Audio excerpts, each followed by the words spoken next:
You know, I was just thinking, I think the reason I have all this pressure recording these tutorials and I record them again and again and again until it comes out right is I think it's turning into a one-man podcast.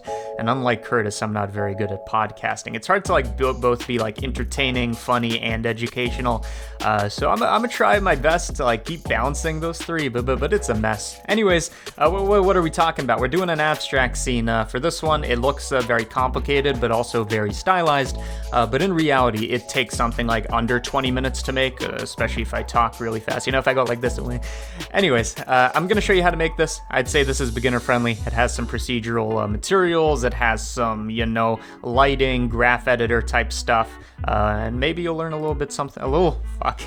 learn a little something about yourself. But before I show you how to make this abstract scene, this one actually has a sponsor. So let's get through it and then I'll show you how to make it. So I don't know how it happened, but this tutorial actually has a sponsor. So thank you, Skillshare, for sponsoring this video. For those of you that don't know, Skillshare is a website where you can look at a bunch of courses about, a lot of stuff, but specifically things you'd be interested in, like Blender, 3D, 2D, a bunch of visual effects related things. They also have online workshops you can work alongside, you know, virtually thousands of other people doing the same thing at the same time, which is a good way to encourage you to start or finish something. And a course in particular I want to recommend, I mean really anything by Draplin, but I guess more specifically how to make merch with Draplin, is a course where you can learn not only the specifics of how to actually make designs and logos and stuff like this, and not just the software side, but also the business side. So if you make a logo, how do you want to make it so that it's available on a hat and a t-shirt and branding and stuff like this? You can watch that course or any course on Skillshare when you have the premium membership, which is also ad-free, which is, you know, it's already affordable, but I'm here to make that deal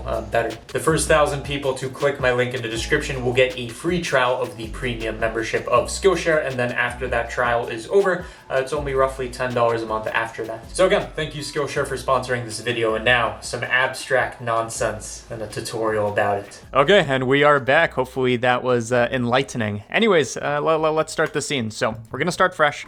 This is gonna be a beginner-friendly tutorial, so let me use beginner-friendly language. Select the camera, boys. Go to the thing, make it an orthographic camera. Why do I do this? I like the isometric view. It's kind of like The Sims or Roller Coaster Tycoon, but inside a Blender, which is, they're not at all similar. Anyways, first thing we need to do is just set up the basic scenery, and then we're going to add in all the proceduralism. So what I'm doing here is I want to set up the ground and the altar on which the sphere will sit. So for the altar, I just kind of took a cube, talking about it in the past tense, even though I'm doing it now. May as well start referring to myself as we. It's getting weird over here. The altar is just basically like an insetted, extruded thing, and I'm going to take this and I'm just going to add in a bit of a bevel with a couple segments, with less of this, just so that, there we go. Just so that it's only on the very edge. And just for what I was referring to before, I've recorded this tutorial more so than any in the last week. I don't know what it is about this one that's like tripping me up, but I'm thinking, wow, I'm actually like a bit scared to continue this, but you gotta conquer your fears. Either way, we got a sphere on a thing and it has subsurf. Why do I do this? Because it's smoothed out. And I'm gonna take the camera and let me just do some like final camera positioning, and then we'll get into the cool stuff. So shift on the y-axis. You want to do this instead of just like moving the camera itself, because then you don't have to like mess around with that, and you just have a nice little slider that you can use. And also a thing I would recommend, take your camera viewport display passer part out. That just makes it so that you don't see anything outside the camera view and it's not cluttered. Okay, cool, we have our basic scene, and you're thinking, wow, is this really all the geometry we need? Pretty much. I mean, the rest of it's just like array modifiers and like procedural alpha stuff. This is the basic scene. No wonder Ducky likes making these so much. Not that much modeling. I'm into it. For this, I'm going to be using Cycles Render, just because I want like a bunch of, by the way, I recorded a tutorial recently. If I don't set this to GPU, it makes my mic crackle for some reason. The reason I'm using cycles is I want like only this environmental lighting to be the light source. I don't want any like lights or sunlights, I don't think, right? And I just like this whole like ambient occlusion-y thing that it's doing. So we're gonna be using cycles. It might take, you know, a bit to render on your system, but it shouldn't be too insensitive, okay? we have our basic scene. Let's make it look good and stylized. So as you saw before, I like this kind of like black and white monochrome kind of thing for this, and it's all going to be very dark and ambient and stuff like this. And to achieve this, it's actually pretty simple. So first thing I'm going to do is I'm going to take the sphere. I'm going to make a glowing material. This is going to be actually the main light source in our scene, so I'm just going to make the emission white. And you can think of this as the main glowing orb light source, kind of like the... I feel like when I take out a tonsil stone, it kind of looks like this, but it doesn't glow. It's going to be the main light source, okay? And we're going to actually have this thing like animating up and down and change its glowing based on its Z location. But for now, let's just keep it as is. For the plane, we're going to make it look kind of like the segmented thing you saw before. It's kind of hard to describe, so I'm just going to call it seg. It's short for segmentation. The way I did this is I used a Voronoi texture. What Voronoi texture is good for is, and I'm just going to explain the math behind this, even though I said it's a beginner tutorial. Just let me do it. You see Voronoi texture just looks like a bunch of cells, and occasionally you see these kind of like center points that look very circular. That is because what Voronoi texture does is it scatters a bunch of points on the 2D plane, and then the whiteness or blackness, like the value it takes on, is dependent on how close it is to one of those point sources, right? So this area right here is very close to one of those points. What it means is if we take this and filter it through something like a math greater than or less than, we get circles. Because again, the way this thing's generated is based off kind of like a circular idea to begin with. So I'm going to set this to something like less than. And if we use this as the alpha, which I can't find, bring that lower, set that as the alpha. In other words, we want the white areas to be opaque, black areas to be transparent. You're going to see that now we have the same plane, but it's not visible everywhere. And this is how I got the circles, and we'll talk about how I got the circular stacks. But something I want you to notice is that because this is all based off of a Voronoi texture, we get change the scale of this. This will make it look like there's more circles here. So you could change the scale, you can change the distribution. So this is a grid, this is not. And then also the threshold. Okay, we'll talk about more. We will talk more about that later. But first, let's save it. Let's call it something good like awkward Patreon tutorial. I think I'm just having a weird day. Hopefully it's not coming across as incoherent as it is in my head. But we move on. Sometimes you're not 100% in the mood, and that's just what it is. I'm going to take this and I want to turn it into a stack of circles, almost like these circles kind of generate cylinders that come down, but they're like cross-sectioned and stuff like that. The way I achieve this, super simple. You just add an array modifier, which will add like, another one on the x-axis. I don't want that. I want it actually going down on the z-axis. A reason we're not going to use relative offset for this is because a plane is infinitely thin. So no matter what number we put here, it's not going to do anything, right? So constant offset, don't enable and disable it a million times.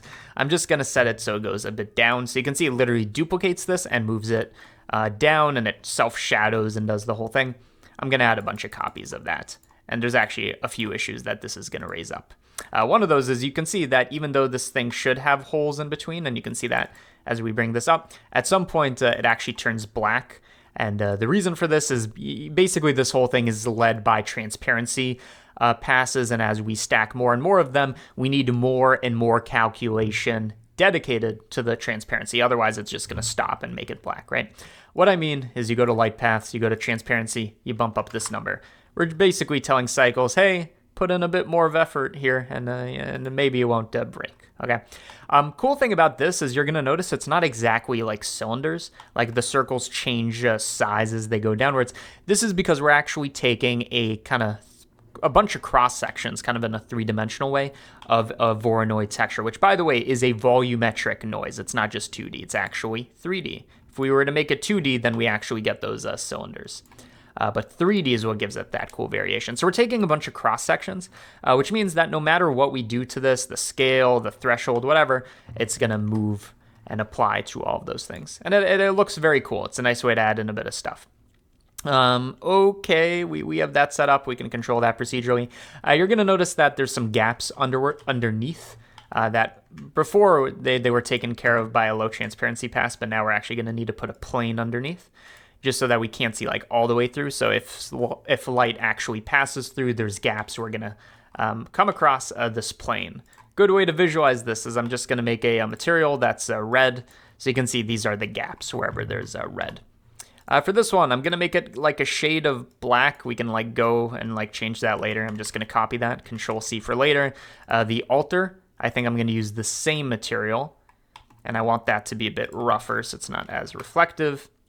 We can go back and change this, but for this array stack of Voronoi texture, I actually want to do something a bit more cool. So it's not just going to be one color, it's not going to be black, it's not going to be white. I want the gradient as it goes from like top to bottom, okay? Easy way to do this, don't think about it too much, you'll hurt your head. I'm not calling you dumb, I'm just calling you inexperienced. Take the geometry node, take the position. This is going to give the three-dimensional XYZ vectors of every point on this array stack of planes. I'm only going to look at the Z-axis because, again, we care about the stack as we go downwards, so we care about the Z-axis. You're going to notice that it's all black and, like, it's not working. The reason for this is, you know, the Z at this XY plane, it's equal to 0, right? We don't have any height, and then as we go downwards down the stack, we get negative values, right? So you take this, you lead it to an absolute value, and that should help a bit. So now you can see the layers get brighter and brighter and brighter because absolute value will take these negative values, keep their magnitude, but make them positive, okay? So we principled BSDF, we make this the color, and now you can see we have this gradient we can control. And there's a bunch of ways we can add a bit more control to this. We can do a bit more like math, like we can do an addition and like change the kind of like the offset of this. Which is a good way to think about it. I think that's actually what I'm going to do. So this is before and after, just kind of darkens everything a little. You could do that, or you could just filter this through a color ramp. But for now, I'm happy with this. That being said, I do want to make this a bit darker, the alter and the plane underneath. Okay. And for the emission, not the omission, the emission, I'm going to make it brighter. And also the environment, which is lighting this scene. You can see it actually changes the mood. I'm just going to make it a bit darker, just so that it's almost like the main light source is the sphere, and we do have a tiny bit of ambient light coming through, right? If this was black, it would literally be only the sphere, which is moody in its own right, but I think that's a bit much, okay? Cool. Other things we can do to make it more intense, color management, set this to a very high contrast. That's just going to make it so that the blacks are blacker, the whites are whiter, you know, in a mathematical sense. But this now lets us change the environment lighting, knowing what the final product will look like, something like this. So I want it a bit brighter, and I also want maybe the sphere to be brighter as well, like more emission. We'll think about it. So you could like bring up the emission thing here. Anyways, you can see at this point we kind of have the base of our scene. Nothing too complicated. It's just this Voronoi stack, the sphere, the alter, the plane, and the burp. But now we want to make this thing dynamic because this would be a fine like still render, like a great image. But we want this to be like an animation, not necessarily loopable, but you can make it loopable. We want to add motion. So first key idea is I want this sphere to bob up and down, and as it's at its highest point, I want it to be bright, and as it gets closer to the alter, it gets darker, or maybe the reverse. And the second thing is, since this array stack is basically led by a single noise texture, it makes sense to kind of use this to our advantage. We can animate it. Oh, and by the way, I just want to mention, if you set this Euclidean to like Manhattan or something, you can get different shapes. So this is how you get squares instead of circles. So that's its own different look. You could also do Chebyshev, which I think are like also rectangles. Minkowski's the ones that are stars. Play around with that. But I want to animate this as well. Let's start with the sphere bobbing. Okay, layout view. I feel like I spend my whole life in shading view. I'm going to grow up to be 90 and just regret it. I've lived my whole life here, whereas I should have lived it here. What am I talking about? We want the sphere to bob. One way to do this is you could be like, oh, keyframe, location, go down, and then bring that up. So down in time, you add another keyframe, you animate the thing. Long story short, you're an idiot if you do it like this. This is a waste of time. We could do it procedurally, and not only that, we can do it very precisely mathematically. What do I mean by this? What I'm going to do is I'm going to keyframe, and for this menu, I'm going to keyframe only the Z value, since that's the up and down. That's what we care about, right?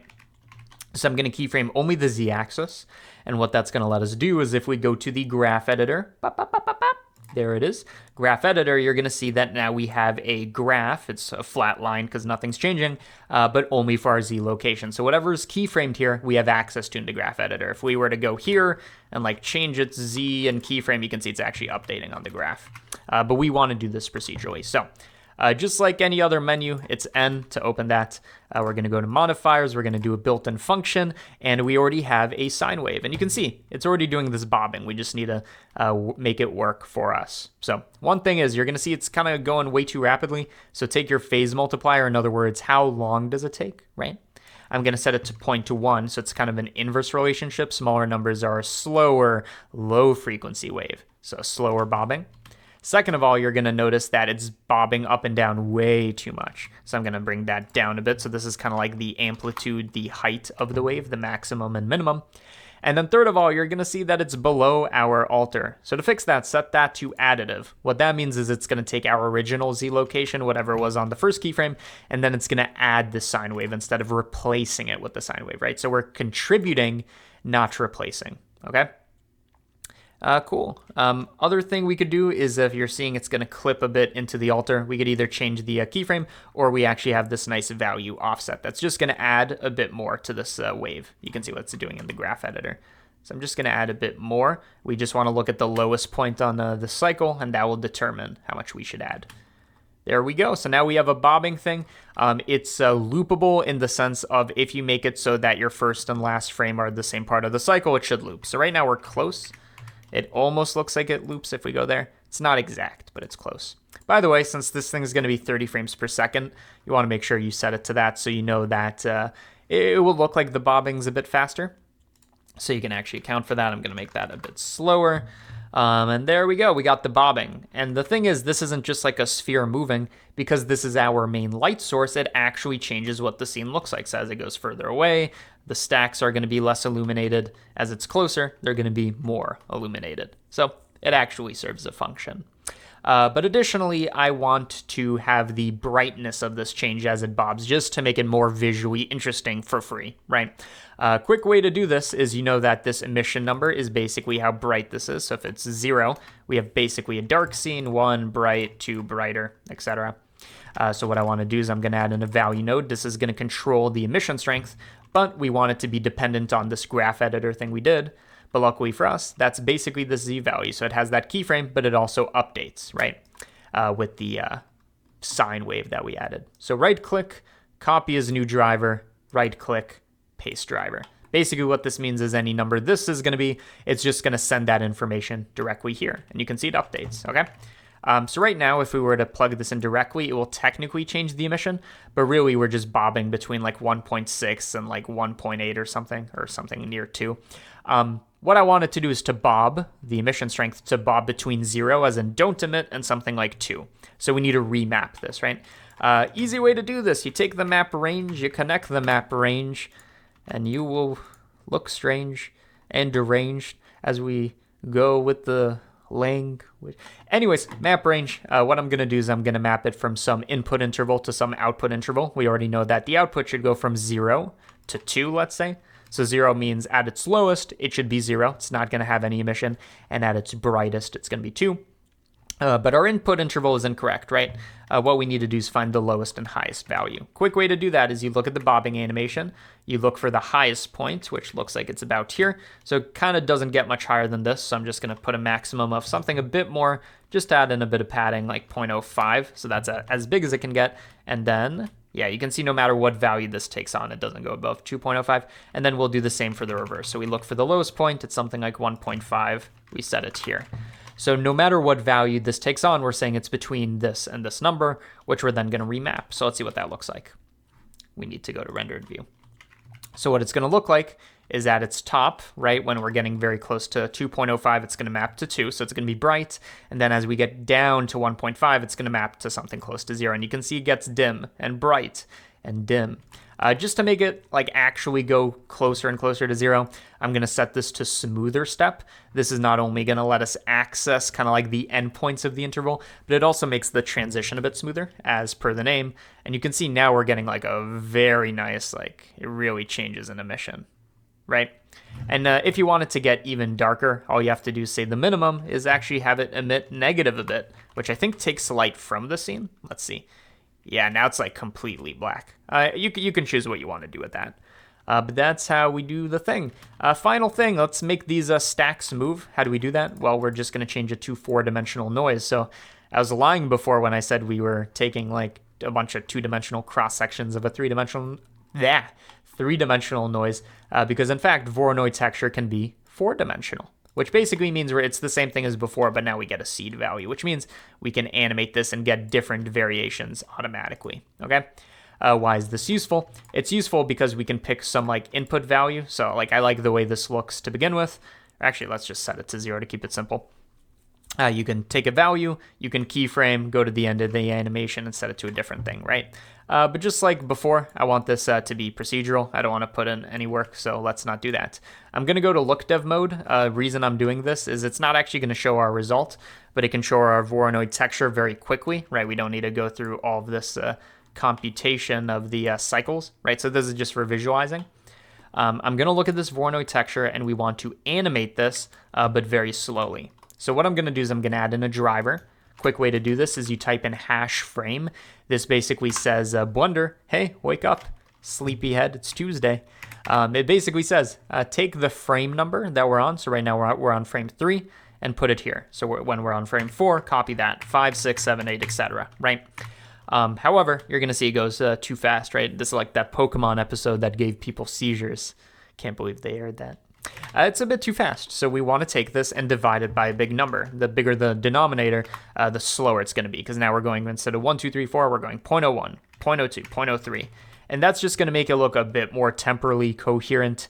To make it even better, divide by 1,000. That'll make it nice and slow. And in fact, I want it to be roughly the speed of our bobbing, so like 2,000 is fine, okay? Visually, what does this look like? Let's go to the render tab and let's actually visualize it with the BSDF. So we need to kind of be on a frame where it's bright, and this kind of tells me that our like map range situation kind of goes a bit too dark. So I'm gonna go to minus 0.05. So even at its darkest, maybe we'll have a tiny bit of light. No, should we say stay even closer? There we go.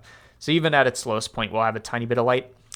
You can see that now this array stack, it's very slowly shifting. I mean, you saw it in the beginning animation. I guess a good way to see this, if you want to see it in Eevee, I believe what we have to do, so the look dev is essentially Eevee. I think what we have to do is we have to go to the settings of this. Actually, no, we have to switch to Eevee. And this is just for the visualizing. For Eevee, the reason it's not showing up is because we're using like alpha and stuff with the plane. You have to go to settings, and I think you go to blend mode, alpha blend. There you go. Now you can see them, and then also shadow mode, alpha clip or something. Again, this is just for visualizing, but you can see now the stack that we're creating, the whole thing is shifting. And really what this is we're looking at a bunch of spheres mathematically, but don't worry about it. So when we go to cycles, we now get this super like, I was going to say trippy, it's not really, but the super stylized result. I think what really ties this together is the composition. You very obviously know where you're supposed to look in the middle, and it changes brightness, so your eyes are bobbing a bit too. And then you have this nice background where the whole thing's monochrome and we're controlling the values, right? We don't need to think too much about color. So long story short, you take this, you render it. Let's do a test render. I don't think it's too bad. I mean, I have a pretty good GPU, but let's see what's up with this. So you could send it to a render farm, or you could, just do it here. But you're looking at something like at this resolution and sample rate and all this.